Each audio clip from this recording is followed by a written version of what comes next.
Hello, welcome to Revenant Reads. I'm Ben, and today I have a very sizable used book haul.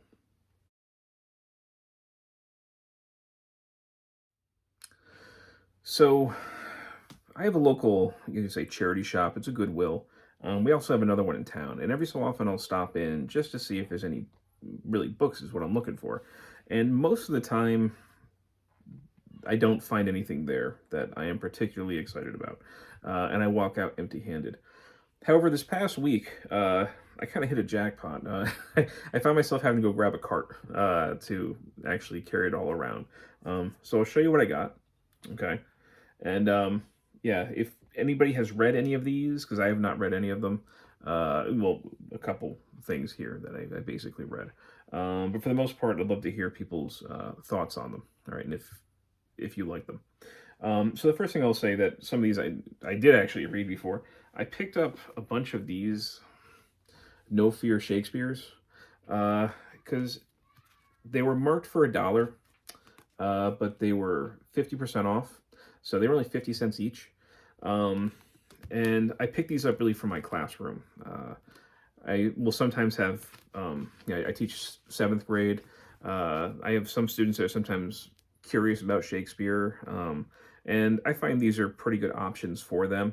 Uh, you know, I remember last year there was a girl in my class she's tried reading Macbeth, and it's my favorite Shakespeare play. But I'm like, have you ever read Shakespeare before? She said no, and I could tell that she was having a hard time with it, that she was struggling with it. This wasn't, this is a smart girl, but still, I mean, without the experience or the education behind you, I mean, that's going to be difficult to read. And I wish I had had a Macbeth copy of this to give her. That's what I think these things are best for. So it's the No Fear Shakespeare, Shakespeare side by side with plain English. Sometimes it's a translation. Sometimes it's more of just like a paraphrasing. I would recommend this for people who are absolutely new at Shakespeare, maybe super intimidated, or younger readers. But then I think you could very quickly go on to the Folger ones, and then go on to the Arden one, which I had just recently read, the Arden Macbeth, and that's, I think, the line that I'm gonna try and get more things of, including some of the other plays that I remember liking a lot, but I haven't read in a while, such as like Hamlet and King Lear. So anyway, these are going to my classroom. And then I found some good nonfiction stuff. First, some stuff related to the Civil War. I don't know much about this, but it just sounded like an interesting topic. This is Grant and Sherman, The Friendship That Won the Civil War, by Charles Braceland Flood. And this came out, I think it was in 2005. Harper Perennial. And anyway, these are two fascinating people, Grant and Sherman. So I saw this, and that sounds like it would make a terrific book. Again, I don't know a lot about it. I just saw it and grabbed it because it was like $1. But if anybody's read this, I'd certainly love to hear your thoughts on it. Maybe Bill Rutenberg has read this one. I'm not sure. Another one related to the Civil War. Sorry, I'm realizing maybe no, I'm not. Okay. You've got Shelby Foote's Shiloh, his novelization about the Battle of Shiloh. I have not read Shelby Foote yet. Of course, I know him by reputation. We've got a map in here too. I saw him on the Ken Burns Civil War documentary. I know he has a great reputation for being quite the raconteur. Anyway, I thought this looked like it would be fun. So Shelby Foote's novelization of the Battle of Shiloh. And the last thing from the Civil War is a Lincoln biography.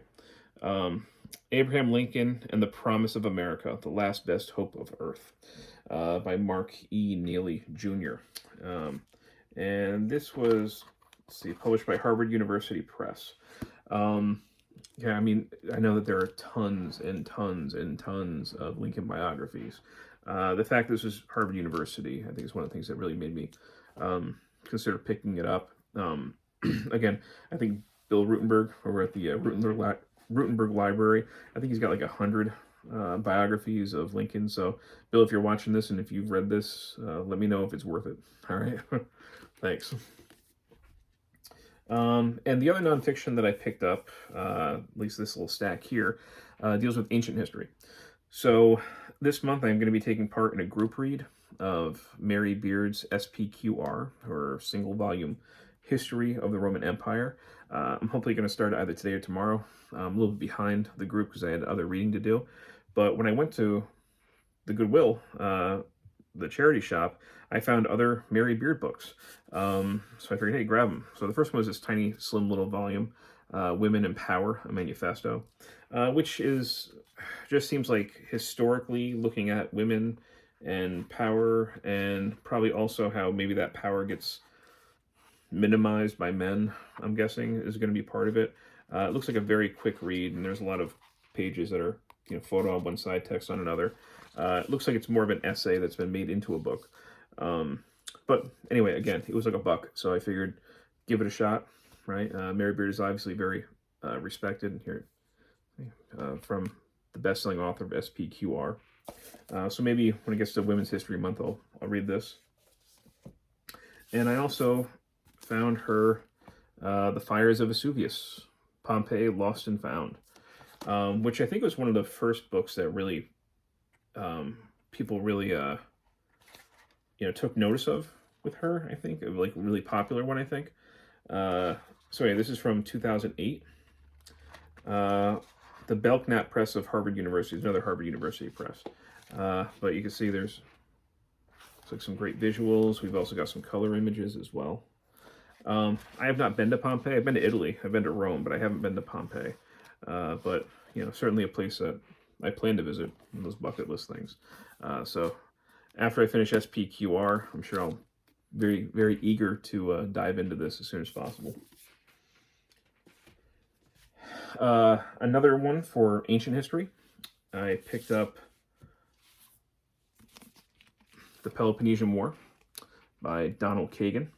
I just read, finished reading last month, Herodotus, The Histories, okay, which is a precursor to the Peloponnesian War. But I do have plans with Mark over at Booktown with Elvis, and a couple of the booktubers I think will be joining us as well, to start going through the ancient historians.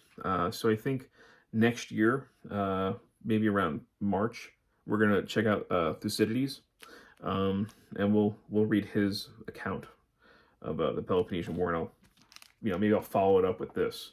So anyway, this is one that I've had my eye on for a while, and I'm glad that I was able to get. And the last thing, it was really the author that maybe you want to pick this up. This is one of those DK publications, which they're great for kids, but they're also just great for adults as far as images go. Nice little, nice reference books for images. But this is by Peter Ackroyd, who I know is a very well-loved historian. So just kind of a reference book for the shelves for the most part, but I'll read certainly through some of it. And then the last two I'm going to show were the biggest surprises for me. I am a big horror fan. I do like horror studies.